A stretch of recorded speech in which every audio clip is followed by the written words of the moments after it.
Hello friends, आपका बहुत बहुत स्वागत है हमारे खूबसूरत से चैनल सरकारी नौकरी में। जैसा कि आप स्क्रीन पर देख पा रहे हैं, डेली करंट अफेयर्स 27 सितंबर 2022 रात के 9 बज चुके हैं। आज का जो भी करंट अफेयर्स है, जो भी इम्पोर्टेंट जो बातें हुई हैं, कोई भी चेंजेज आया है, उन सब के बारे में हम इस वीडियो में जानेंगे।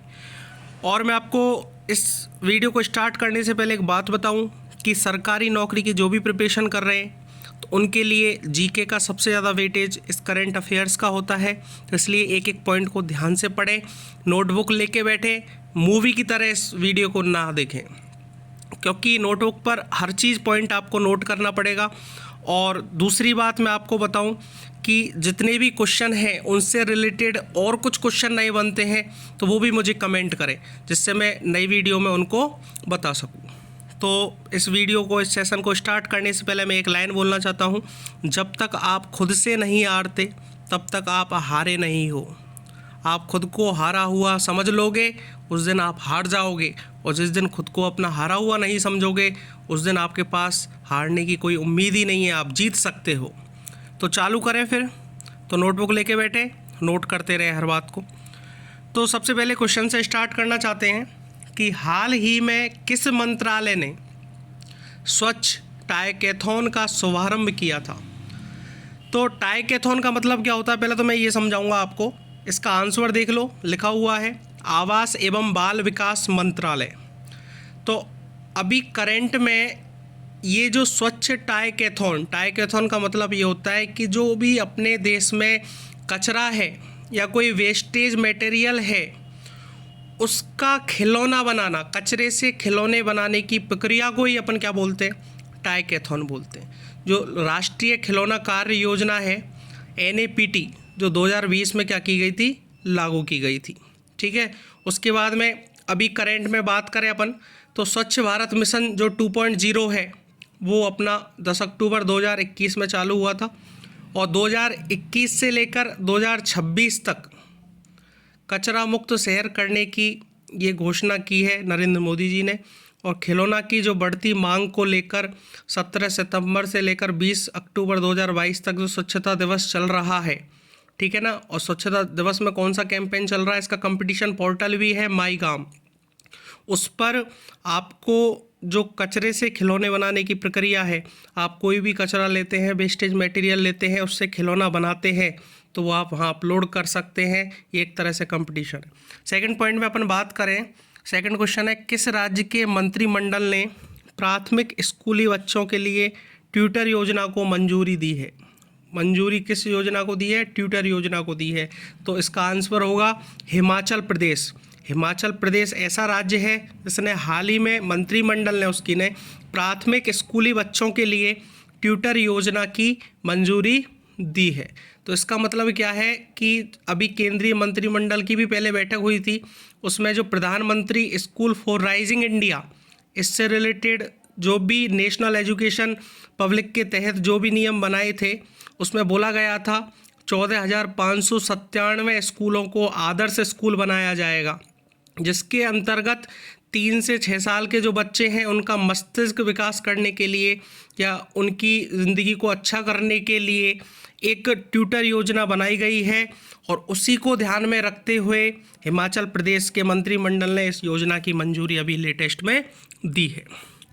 इसके बाद हम बात करें नेक्स्ट क्वेश्चन थर्ड पे, हाल ही में द्रौपदी मुर्मू कहाँ integrated cryogenic engine manufacturing facility का उद्घाटन करेंगी।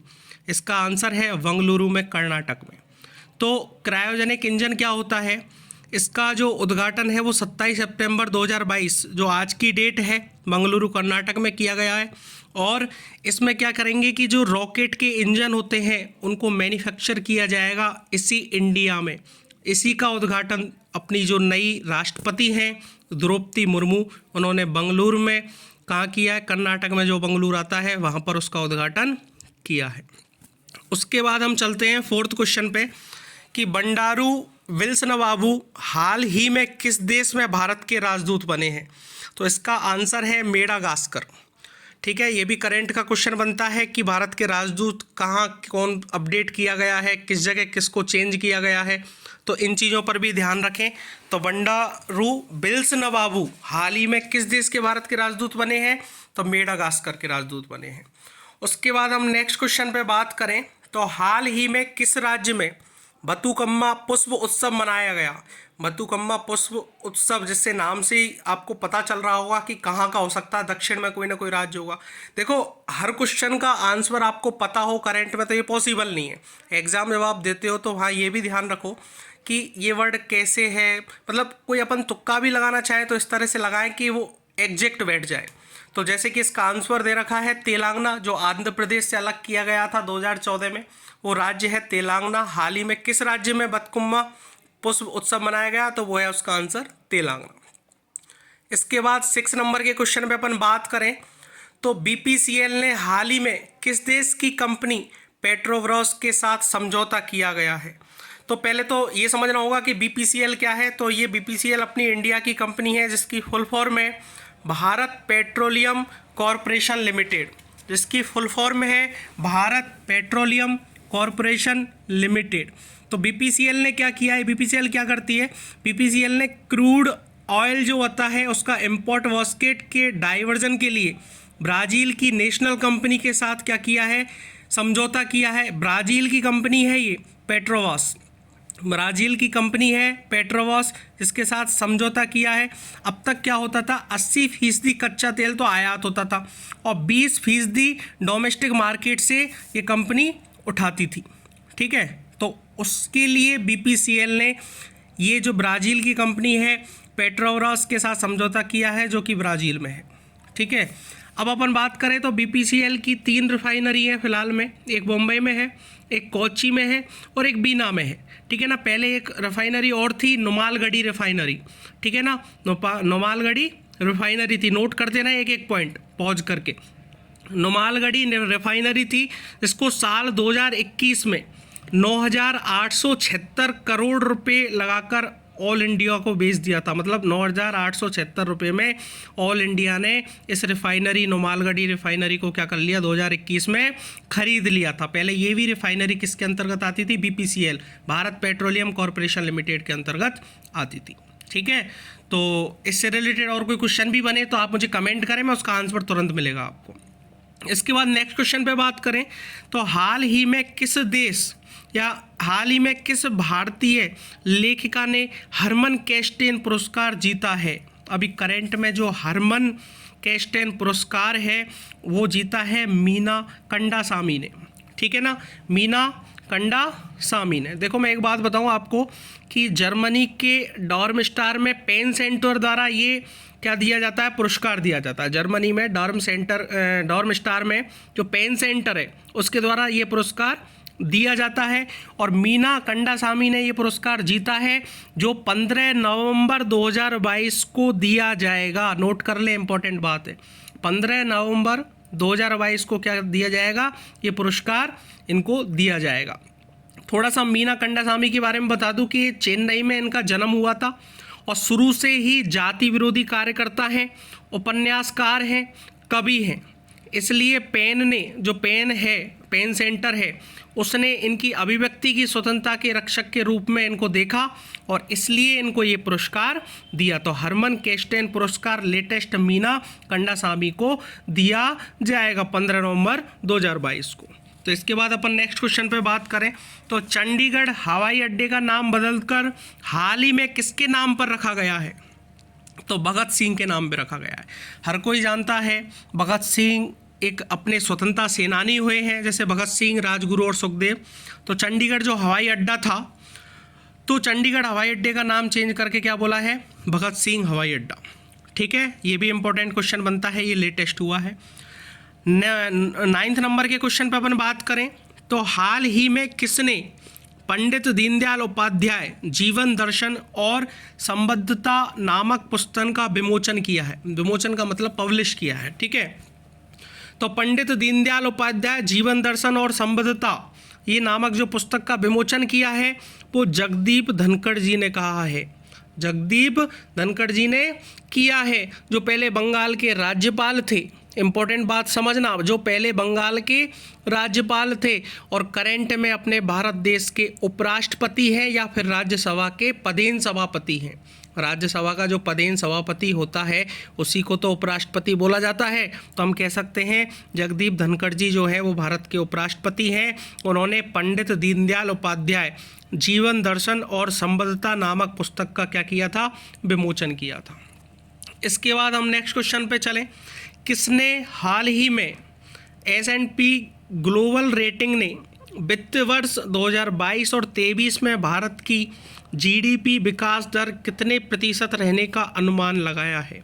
देखो 2022 और 23 वित्त वर्ष अभी आएगा, लेकिन जो ग्लोबल रेटिंग है उसने अनुमान लगाया है। पहला क्वेश्चन तो ये बनता है किसने लगाया है, तो S&P ग्लोबल रेटिंग ने लगाया है। और कितना परसेंट उम्मीद बताइए GDP की, वो बताइए 7.3% उम्मीद बताइए। इंपॉर्टेंट क्वेश्चन बनता है कितनी उम्मीद बताइए, अनुमान कितना लगाया है, 7.3%। तो इसको नोट कर लिया जाए। इसके बाद हम बात करें अगले क्वेश्चन पे। फिर क्वेश्चन स्टार्ट हो रहे हैं फर्स्ट क्वेश्चन से। ये थोड़ा 1 दिन या 2 दिन पहले का करंट हो सकता है, इसमें सब मिक्स किया क्योंकि क्लासेज अभी से स्टार्ट हुई हैं, तो पुराने करंट भी मुझे इसमें इंक्लूड करने पड़ेंगे। तो आप ये देखते जाए। हाल ही में T20 क्रिकेट में सबसे ज़्यादा 6 लगाने वाला भारतीय बल्लेबाज कौन है? तो इम्पोर्टेंट बात समझना, क्वेश्चन क्या कह रहा है हमसे।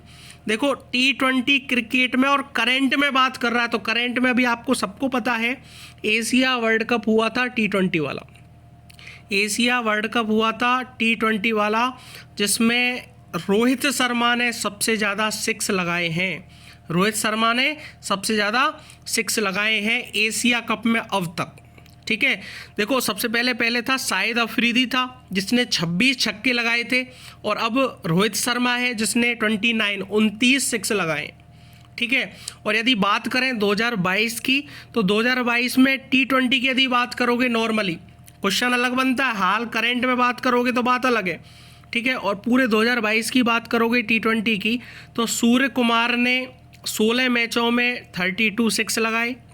नोट कर लेना, क्वेश्चन बनता है इंपॉर्टेंट। सबसे ज़्यादा जो लगाए 16 मैचों में 32 6 सूर्य कुमार ने लगाए। सेकंड पे रोहित शर्मा ने 17 मैचों में 21 6 लगाए, और श्रेयस अय्यर ने 14 मैचों में कितने छक्के लगाए, 19 6 लगाए, 19 छक्के लगाए। ठीक है ना, तो ये एक इम्पॉर्टेंट चीज़ थी यहाँ से। और यदि पूछे हाल ही में किसने लगाए एशिया वर्ल्ड कप में, तो रोहित शर्मा भारतीय बल्लेबाज थे जिन्होंने सबसे ज़्यादा क्या लगाए, 6 लगाए। इसके बाद सेकंड क्वेश्चन पे बात करें। केंद्रीय मंत्री जितेंद्र सिंह ने हाल ही में कहाँ पर गोलमोल सम्मेलन को संबोधित किया था? ठीक है, तो गोलमोल सम्मेलन को जो सम्मेलन था उसको संबोधित अमेरिका में किया था केंद्रीय मंत्री जितेंद्र सिंह ने। तो थोड़ा सा मैं जितेंद्र सिंह के बारे में बता दूं आपको। ये जम्मू कश्मीर की उधमपुर जो लोकसभा है वहाँ से चुनकर आते हैं, और अपने जो सेंट्रल है उसके कैबिनेट मंत्री हैं। परमाणु ऊर्जा विभाग, अंतरिक्ष विभाग में राज्य मंत्री भी हैं। ठीक है, और एक इम्पॉर्टेंट बात, जो अपना प्रथम गोलमोल सम्मेलन हुआ था, तो 12 दिसंबर 1930 से लेकर 10 जनवरी 1931 तक लंदन में हुआ था। क्योंकि पहले अपने देश पर ब्रिटिशों का शासन था, तो ब्रिटिशों ने क्या किया कि उनको उम्मीद लग गई थी कि भारत देश को अब स्वतंत्र करना पड़ेगा, तो उन्होंने इस तरह से गोलमेज सम्मेलन या फिर इस तरह से और भी सम्मेलन चलाए। तो प्रथम सम्मेलन की बात करें तो 12 दिसंबर 1930 से 10 जनवरी 1931 लंदन में चला। बाकी ये कहानी अभी लेटेस्ट गोलमोल सम्मेलन को कहाँ संबोधित किया है जितेंद्र सिंह ने, अमेरिका में किया है। ठीक है, इसके बाद हम बात करें नेक्स्ट क्वेश्चन पे। हाल ही में कहाँ दर्द निवारक दवा ट्रामाडोल के सेवन पर प्रतिबंध लगाया गया है? देखो ट्रामाडोल जो कंपनी है एक दवा है एक तरह से, ठीक है ना, ये कंपनी है एक जो ट्रामाडोल क्या बनाती है, दवा बनाती है। ठीक है ना, तो उस पर जो प्रतिबंध लगाया गया है वो सिडनी में लगाया, ऑस्ट्रेलिया का एक शहर है सिडनी, वहाँ पर इसका प्रतिबंध लगाया गया है। तो इस दवा का जो उपयोग क्या किया जाता था, लोग बाग इस दवा का जो उपयोग लेते थे वो शारीरिक प्रदर्शन को बढ़ाने के लिए, अपनी बॉडी बढ़ाने के लिए, इस तरह से कोई भी शारीरिक प्रदर्शन करना हो इसको बढ़ाने के लिए, जो एथलीट में व्यक्ति हैं या जो खेलने में व्यक्ति हैं, जो खेलने में माहिर हैं, ये क्या करते थे, इस दवा का सबसे ज़्यादा उपयोग करते थे, जो बहुत ज़्यादा नुकसान अपने शरीर को करती थी। साथ में अभी लेटेस्ट ही गांजा पर भी प्रतिबंध जो पहले से चल रहा था उसको बरकरार किया है। 1 जनवरी 2023 से ये लागू होगा, ये भी ध्यान रखना, अभी लागू नहीं हुआ है। 1 जनवरी 2023 से ऑस्ट्रेलिया के सिडनी शहर में इस दर्द निवारक दवा ट्रामाडोल के सेवन पर प्रतिबंध लगाया गया है। इंपॉर्टेंट बात ध्यान रखना। इसके बाद हम नेक्स्ट क्वेश्चन पे बात करें। फोर्थ जो क्वेश्चन है, भारतीय समाचार पत्र एजेंसी का अध्यक्ष हाल ही में किसे निर्वाचित किया गया है? तो जो भारतीय समाचार पत्र एजेंसी है इसका जो अध्यक्ष है वो निर्वाचित किया है के राजा प्रसाद रेड्डी। कौन है? दोबारा सुनो, के राजा प्रसाद रेड्डी। इसको बोलते हैं Indian newspaper society. Indian newspaper society भारतीय समाचार पत्र एजेंसी 23 सितंबर 2022 को ये के राजा प्रसाद रेड्डी, जो कि तेलुगु दैनिक जो आता है उसकी साक्षी जो है उसके क्या थे, मालिक थे, उनको इसका क्या बना दिया गया है, अब अध्यक्ष बना दिया गया है। ठीक है। और दूसरी बात पूछे कि डिप्टी प्रेसिडेंट उपाध्यक्ष किसको बनाया है? तो राकेश शर्मा को बनाया है। वाइस प्रेसिडेंट की पूछें तो MBS कुमार को बनाया गया है। अध्यक्ष हुआ के राजा प्रसाद रेड्डी, डिप्टी प्रेसिडेंट राकेश शर्मा और वाइस प्रेसिडेंट MBS कुमार। ठीक है। और जो ये समाचार पत्र एजेंसी है अपनी भारतीय इंडियन न्यूज़पेपर सोसाइटी है, इसकी जो 83 वार्षिक आय बैठक हुई थी उसमें इसको डिसाइड किया गया था। अगला जो क्वेश्चन बनता है, हाल ही में इंडिया मोबाइल कांग्रेस में 5G सेवाएं कौन लॉन्च करेंगे? तो उसका सीधा सा आंसर है नरेंद्र मोदी। ऐसा मौका नरेंद्र मोदी जी छोड़ते हैं क्या? कभी नहीं छोड़ते। तो हाल ही में जो इंडिया मोबाइल कांग्रेस में 5G की सेवाएं लॉन्च हो रही हैं, 5G जो आ रहा है उसको कौन लॉन्च करेंगे? नरेंद्र मोदी जी करेंगे। एक बात और बताऊं आपको कि जो ये अंबानी ग्रुप ने जो 5G लॉन्च किया है, ये सबसे पहले लॉन्च जो करेगा वो नाथद्वारा जो राजस्थान में राजसमंद ज़िले में आता है वहाँ से करेगा। इसके बाद जो नेक्स्ट क्वेश्चन बनता है, किस देश की लैब में पहली बार आर्कटिक भेड़ियों की क्लोनिंग करके नया भेड़िया तैयार किया गया है? अब देखो इस क्वेश्चन में यदि कोई तुक्का भी लगाना चाहे तो उसका आंसर चीन के अलावा कुछ नहीं हो सकता, क्योंकि ऐसे फालतू काम चीन ही करता रहता है। किस देश की लैब में पहली बार आर्कटिक भेड़ियों की क्लोनिंग करके नया भेड़िया तैयार किया है? आंसर है इसका चीन। इसके बाद हम नेक्स्ट क्वेश्चन पे चलें। क्वेश्चन नंबर 7, हाल ही में कौन सी राज्य सरकार मातृभूमि योजना पोर्टल लॉन्च करेगी? तो इसका आंसर है उत्तर प्रदेश। उत्तर प्रदेश सरकार अभी हाल ही में ही मातृभूमि योजना का पोर्टल लॉन्च करने वाली है। ये योगी आदित्यनाथ जी जो उत्तर प्रदेश के CM हैं, उन्होंने आम आदमी को प्रत्यक्ष भागीदारी बनाने के लिए और ग्रामीण अर्थव्यवस्था के ढांचे को मजबूत करने के लिए इस योजना का उद्घाटन किया है। और राज्य सरकार कुल लागत का 40% वहन करेगी। ये उत्तर प्रदेश जो सरकार है कुल लागत का 40% क्या करेगी? वहन करेगी। और 60% योगदान इच्छुक लोगों के द्वारा लिया जाएगा। ये सबसे इंपॉर्टेंट क्वेश्चन है। मातृभूमि योजना पोर्टल लॉन्च कौन सा हाल ही में राज्य सरकार करने वाली है? तो वो है उसका आंसर उत्तर प्रदेश। इसके बाद नेक्स्ट क्वेश्चन की बात करें तो किस बैंक के MD और CEO ने हैदराबाद में हाल ही में हैंकिक लैब, जो हैंकिक लैब होती है उसका उद्घाटन किया है? तो इसका आंसर है यूनियन बैंक ऑफ इंडिया, जिसके डायरेक्टर हैं नितेश रंजन, रजनीश कर्नाटक और निधु सक्सेना। ये 3 जो डायरेक्टर हैं MD CEO ने, इन्होंने जो किस बैंक के MD CEO ने हैदराबाद में हाल ही में हैंकिंग लैब का उद्घाटन किया है? तो इसका आंसर है यूनियन बैंक ऑफ इंडिया। इसके बाद नेक्स्ट क्वेश्चन की बात करें तो हाल ही में 36वें राष्ट्रीय खेलों के फाइनल मुकाबले में किस राज्य की पुरुष टेबल टेनिस टीम ने स्वर्ण पदक जीता है? तो इसका आंसर है गुजरात। गुजरात की जो टीम थी उसने पुरुष टेबल टेनिस टीम ने स्वर्ण पदक अभी हाल ही में जीता है गुजरात राज्य के में। 36वां राष्ट्रीय खेल के जो फाइनल मुकाबले हुए उसमें ये पुरस्कार जीता गया है। इसके बाद हम बात करें कि क्वेश्चन नंबर 10 जो नासा है उसके परसेवरेंस रोवर ने किस ग्रह की सतह पर कार्बनिक पदार्थ की खोज की है? किस ग्रह की सतह पर? तो मंगल ग्रह की पे। नासा अपना एक अनुसंधान है जो कि अमेरिका में है, उसके परसेवरेंस रोवर ने किस ग्रह की सतह पर कार्बनिक पदार्थ की खोज की है? तो इसका आंसर आएगा मंगल। ये जीएस का अच्छा क्वेश्चन बन सकता है। इसके बाद हम बात करें नेक्स्ट क्वेश्चन पे कि हाल ही में कौन सी राज्य सरकार 2.5 लाख जलदूत शामिल करेगी? तो इसका आंसर है असम। असम की सरकार ने 2.5 लाख जलदूत शामिल करने की घोषणा की है। इसका सेकंड क्वेश्चन है किस बैंक के अंशकालिक अध्यक्ष के रूप में आर गांधी को हाल ही में नियुक्त किया गया है?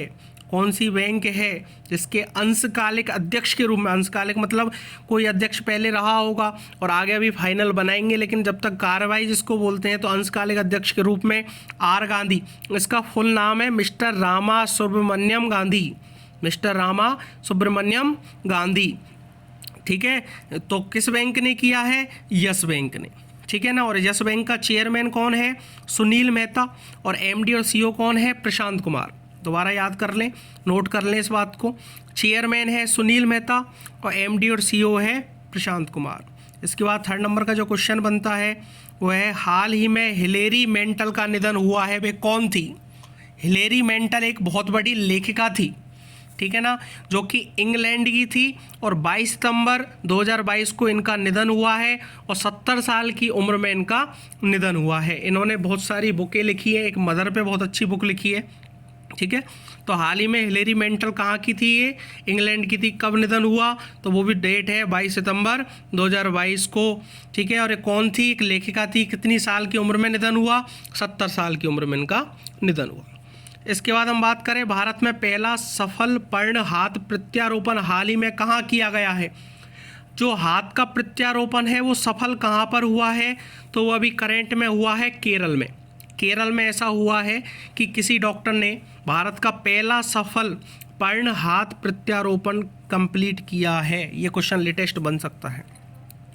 नेक्स्ट क्वेश्चन है हाल ही में भारत में सोलर फॉर्म्स स्थापित करने वाली पहली ई कॉमर्स कंपनी कौन सी बनी है? तो पहली ई कॉमर्स कंपनी जो बनी है अमेजॉन बनी है, ठीक है। ये क्वेश्चन भी इम्पोर्टेंट है, बन सकता है।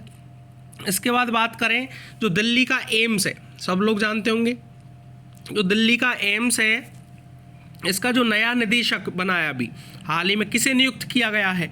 तो इसका नाम है doctor M Srinivas. Doctor M Srinivas Delhi AIIMS का नया निदेशक अभी बनाया गया है लेटेस्ट, डॉक्टर एम श्रीनिवास, जो कि अपने चेन्नई के रहने वाले हैं, ठीक है। कनाडा मीडियम के स्टूडेंट थे और प्रोद्दासाले में यादगीर में जो जगह है वहाँ से इन्होंने अपनी ग्रेजुएशन की है, MBBS की डिग्री ली है और इनको क्या बनाया है? नया निदेशक दिल्ली एम्स का बनाया है। नेक्स्ट क्वेश्चन की बात करें तो हाल ही में किस राज्य सरकार ने हमर बेटी हमर मान अभियान शुरू किया है? हमर बेटी हमर अभियान का मतलब जो हमारी बेटी है वो हमारा मान है, इसका अभियान किस राज्य सरकार ने शुरू किया है? तो उसका आंसर है छत्तीसगढ़। छत्तीसगढ़ ने नया अभियान अभी राज्य सरकार ने शुरू किया है, हमारी बेटी हमारा मान, हमर बेटी हमारा अभिमान, ठीक है। इसके बाद नेक्स्ट क्वेश्चन बने क्वेश्चन नंबर 8। तो हॉकी इंडिया के नए अध्यक्ष के रूप में हाल ही में किसे चुना गया है? तो हॉकी इंडिया के नए अध्यक्ष के रूप में अभी करेंट में दिलीप टर्की, इसको बोलते हैं दिलीप तिर्की। दिलीप तिर्की को क्या किया गया है? अध्यक्ष घोषित किया गया है। इसके बाद 9th क्वेश्चन की बात करें तो हाल ही में भारत और कौन सा देश सप्तकोशी उच्च बांध परियोजना को आगे बढ़ने के लिए सहमत हुए हैं? ठीक है, तो पहली बात तो ये समझना होगा कि सप्तकोशी उच्च बांध परियोजना है, यदि अपन तुक्का भी लगाना चाहे तो भारत के पड़ोसी देशों में से होगा कन्फर्मली, ठीक है। इसका आंसर नेपाल है सही तो, ठीक है ना। कोशी जो नदी है वहाँ पर ये उच्च बांध परियोजना ये बहुत टाइम से चल रही है। 1950 के दशक में पहली बार मदद की अपील की थी, उसके बाद 1980 के जो दशक था उसमें जो कमला और बागमती है उसमें नेपाल में जलाशय निर्माण की योजना की बनाई गई थी, योजना ऐसे बनना चाहिए। 1991 में भारत में नेपाल के प्रधानमंत्री स्तर की सहमति से संयुक्त विशेषज्ञ दल का गठन किया गया था, JTE संयुक्त विशेषज्ञ दल का गठन भी किया गया था और प्रारंभिक रिपोर्ट इस गठन के द्वारा तैयार भी की गई थी।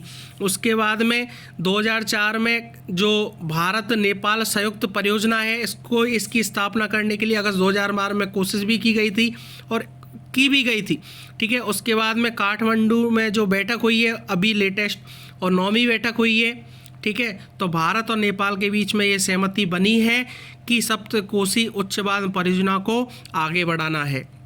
तो क्वेश्चन आए हाल ही में भारत और कौन सा देश सप्तकोशी उच्च बांध परियोजना को आगे बढ़ाने के लिए सहमत हुए हैं? इसका आंसर है नेपाल। इसके बाद क्वेश्चन नंबर 10 और आज का सेशन का लास्ट क्वेश्चन, ICMR के नए महानिदेशक के रूप में किसे नियुक्त किया गया है? ICMR का मतलब होता है Indian council of medical research, जो कि न्यू दिल्ली में है। भारतीय आयुर्विज्ञान अनुसंधान परिषद, थोड़ा सा हिंदी मेरी थोड़ी वीक है लेकिन आप समझने की कोशिश करना।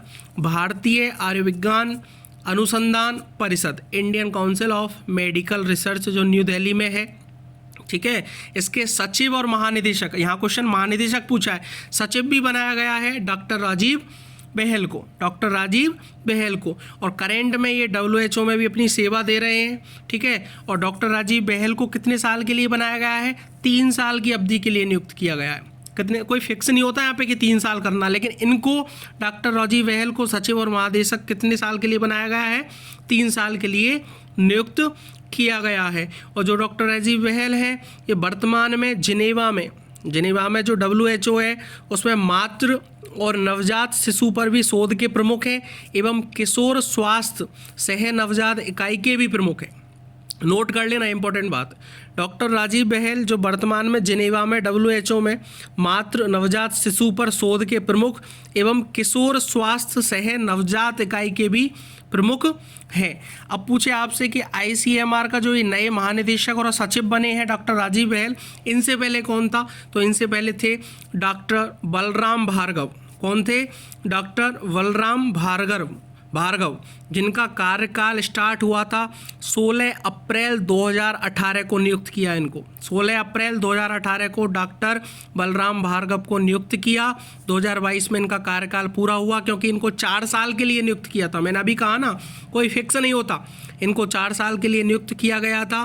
और 2022 में इनका कार्यकाल कंप्लीट होने के बाद में करेंट में जो ICMR अपनी जो Indian council of medical research है उसके महानिदेशक और सचिव बने हैं डॉक्टर राजीव बहेल। तो आज की करंट जीके में बस इतना ही। कल रात को 9 बजे फिर करंट जीके मिलेगी आपको, और डेली आप अपडेट रहते रहें और डेली की वीडियो कंटिन्यूअस नोट करते हुए लिखें। भाई फिर मैं रिपीट करना चाहता हूँ कि यदि आप नोटों पे इस चीज़ों को नोट नहीं करेंगे, समझेंगे नहीं, आप सोच रहे हो स्क्रीनशॉट ले लोगे, तो मैंने जो बातें बोली हैं वो आप नोट करनी पड़ेंगी। आप उसको नोट कीजिए, तब आपके अच्छे से समझ में आएगा। और भी कोई क्वेश्चन यहाँ से बनता है तो मुझे कमेंट कीजिए, जिससे मैं नेक्स्ट वीडियो में उसका सॉल्यूशन दे पाऊँ। यदि कोई ऐसा कमेंट होगा कि हाथ के हाथ सॉल्यूशन दे सकता हूँ, तो वहाँ हाथ के हाथ कमेंट करके सॉल्यूशन भी प्रोवाइड करा दूँगा।